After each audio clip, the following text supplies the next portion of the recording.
Welcome back to your D132 Typography 1 to our ex5 font pairing exercise. Again, a short exercise in Figma. This is for Pacific Sportswear, and we're just going to make sure we combine the main headline and the descriptor headline. And that's what you're going to do. It's a little drag and drop exercise. It's very quick. And you're going to go into here or click on this link. Let's try it out. And this is what it should look like. And the only thing you're going to mess with in here are going to be these things. You're going to click on these and put them under the appropriate logo so it makes a nice combination, a nice descriptor to the main headline. Now when you first come in here, you're going to go to duplicate to your drafts. Now I could close this one up.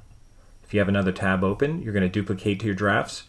And then you're going to go down here and you're going to open it. And then you're going to do what? You're going to rename it. And you're going to put your last name, first initial here. So now you're ready to go. So you could do that. Now let's just look at these a second. And what we have first is a script font, Pacific. It has a little ocean wave after it. Nice brush scripty kind of font, but a little nicer than that. A little more cursive looking. And then we have a sans serif. Now it's very bold, it's very condensed, almost elongated in a way, and very bold, almost I guess a black style probably. And again, when you're looking at these, what would work well with that? What would work well with script from the previous exercise? Probably something sans serif, very plain, very light. And the lighter this is, the lighter your descriptor is going to be. Now this is a little heavier, you could probably use something a little bolder, maybe something different. If this is bold, you might want something lighter. If this is very straight, you might want to use something a little scripty if you could, depending what we have. Now this is decorative. Now decorative, you want to keep something plain with it. You don't want to have anything that's going to compete with it. So you want to keep something plain with that underneath. And slab serif, again, you could sometimes use a light version of the slab serif. You could sometimes use a sans serif with that. And finally we have a serif, and it's italic. Now we have a descender down there, so that's an issue, but I took care of that in some cases, so you may be able to work around that. Again, it's a bold serif font, so what would you use with that? Probably a sans serif. So just giving you some hints here. So what you're going to do is just kind of drag these to the appropriate one. So now what you're going to do is you're going to move this. Now you could click on here and see that this is Roboto slab. Now where would that work? Would that work with this? I don't know. Would that work with Roboto slab? Maybe. Let's zoom out a little bit. Would that work there? Might. We have a bold Roboto slab and we have a light Roboto slab. That might work. I don't know. How about this scripty one? What would work with that?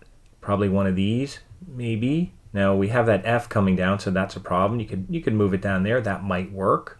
Would one of these work? Might work. Would one of these work? That might work as well, because we have two with kind of gaps there. You'd have to decide which one works better here. Which one's bolder?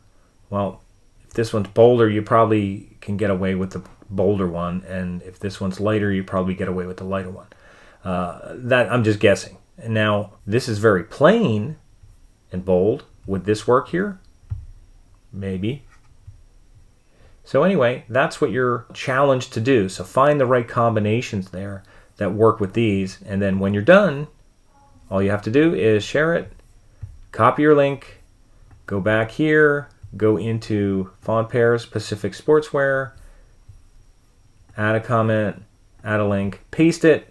Make sure you change this to new window. I'm not going to go through doing all that. I just did that in the previous video, but you know how to do that. So make sure you do that when you turn it in, and that's our font pairs. Keep in mind we'll have some more hands-on exercises. I'm catching up with some of these videos because I'm re-recording them in Figma since they were originally done in Gravit, so I'm a little behind with some of these, but we'll have lots of hands-on things to do, and I think that'll make it a little more fun rather than reading about fonts. So there'll be more of that stuff coming up. So anyway, that's the ex5 font pairs. Hopefully that'll start to reinforce the way to mix fonts together and to find ones that really complement and contrast rather than conflict and compete.